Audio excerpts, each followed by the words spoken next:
Just 1 second. So I'm just interrupting this program to say that the past month even has just been incredibly hectic, mentally especially, and I honestly just did not have the heart to come on here and address it. But I've done the best that I can as far as things that I personally can actually do, and I hope you're doing the best that you can do as well. Remember that Black Lives Matter, always, and that no means no when it comes to consent. Oh my goodness. But that's all I wanted to say, so you can carry on with the video.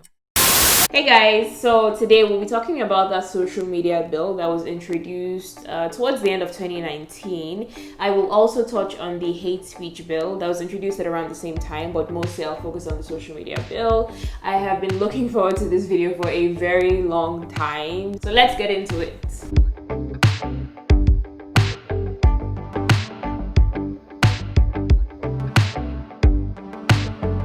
Alright, so a bill is like a proposal for a law. You know, if it's successful, then it will eventually get passed into a law. If not, then it won't. Okay, so I'll give you a brief look at the social media bill and then the hate speech bill. What was the bill? What was the bill about? What were the penalties and implications? So basically, the supposed idea behind the bill was to stop the spread of falsehood and fake news in Nigeria. And among other things, one of the supposed aims of the bills was to prevent statements that may diminish public confidence in the government. And I'm not gonna lie, when I read that, I was like, I'm sorry, diminish what? Nobody has confidence in the Nigerian government in the first place. Like, where is public confidence diminishing to? But that's off topic. Basically, the bill would allow Nigeria's government to cut off internet access or block certain social media platforms like Facebook, Twitter, WhatsApp at their discretion. Oh my god. WhatsApp. Oh my god. WhatsApp at their discretion. So that's a social media bill. Now the hate speech bill was a little bit different. Get this, according to the hate speech bill, anyone who commits hate speech shall be liable to life imprisonment, and where the act causes any loss of life, the person shall be punished with death by hanging. Like I said, death by hanging. The bill actually said that. I mean, they eventually removed the death by hanging part because there was a lot of public pressure. A lot of people were like, I'm sorry.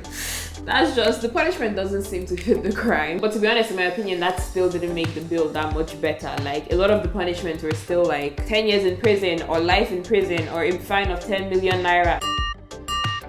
And I was just like, it was crazy. Anyway, the hate speech bill was eventually scrapped. I don't think it got very far because it was pretty extreme, like North Korea extreme. So I'm going to talk a little bit more about the social media bill. I feel like it has way more potential to boomerang. Alright, so what was the problem with the social media bill?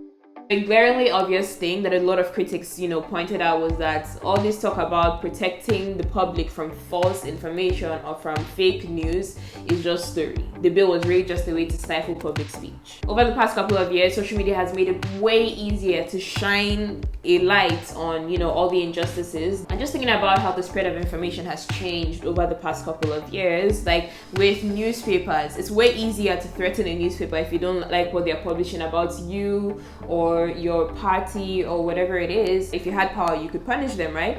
I keep thinking of, for some reason, Purple Hibiscus, how the government would literally just pull up at Eugene's newspaper and break everything and turn the place upside down because he kept writing about politics and kept calling politicians out on the terrible things they were doing, right? With social media, it's way harder to do that. There's almost no one place you can go to, start threatening them, like, stop writing these things about me, because it's everywhere. It's everybody. Personally, I didn't like the social media bill, and it really worried me because, to be honest, I agree. I do feel like it was just a way to, limit public speech. Because then it just seemed like, Nigerian government doesn't want to take care of their people. But they also don't want the people to complain that they're not taking care of them. Now, another problem with the bill was that it was very vague, in ways that would allow the government to, just criminalize anything they didn't like and punish people for criticizing the government, which is strange because criticizing the government is the bedrock of democracy, right? But anyway, a part of the social media bill said that telecommunications that allow their networks to be used to disseminate false information could risk yet to be determined sanctions. And when I read that, I was like, yet to be determined sanctions, that just kind of sort of leaves the door open, like, hey, like, if we don't like what you publish about us in like your online newspapers or whatever it is, then we can come at you and punish you in any way that we like just whatever we decide when the spirit moves us when we're angry. we can punish you like that. And that's a big problem, and of course that's going to arouse a lot of fear in a lot of people, and it did. I mean, some other vague points where, you know, where it said hate speech, how exactly would they define hate speech?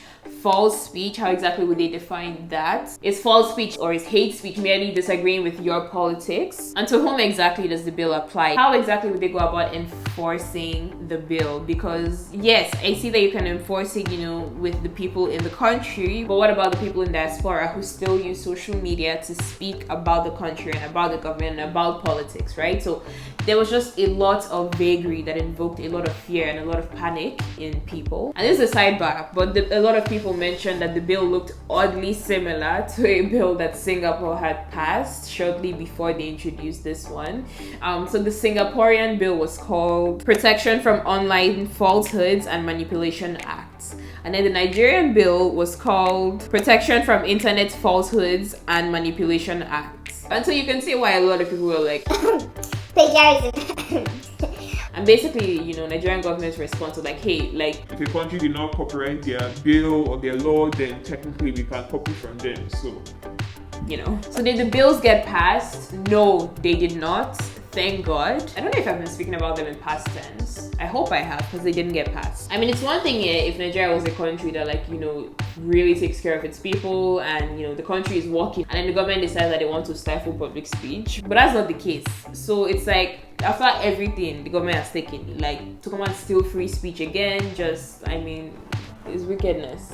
But Tessie, if the bills were not passed, then why are we even talking about this? Because this very thing has happened twice before. The social media bill they tried to pass in 2019 was the third one of its kind. So if what they say is true, that the best predictor of future behavior is past behavior, then the government could really just pass the bill again and again and again until they get what it is they want. And it's Nigerian government, like, I mean, we study history so that we're not doomed to repeat it, right? So if we educate ourselves on these things, if we know what has happened, when the government tries to pass a bill like this again, we can be part of those who say, nope, not today. Like, y'all tried this thing twice before, once in 2015 and twice in 2019, and we're not having it, right? If we know, then we can do our best to make sure that the government doesn't take away our people's right to free speech, because they have already taken so much. So when I was doing research, I found a petition against the 2019 social media bill, and it was signed by just over 100,000 people, which is great. But to be honest, compared to Nigeria's population, 100,000 is a drop in the bucket. Or just even compared to the population of people who have access to the internet, you know, to a computer, have the time to care enough to, you know, sign a petition, it's still a drop in the bucket. So I said all of that to say this: follow the news. You know, we're all on social media, so if a bill like this comes up again, we'll know. I know that it can feel so useless to even talk about or think about things like this because it's Nigeria, you know, and we're all sort of at the point where we feel like they should just sell the country and use the money to start a new country. I know, but at the same time, I keep thinking that, you know, if social media was useless and inconsequential, then why would they try to go as far as passing a law in order to take it away?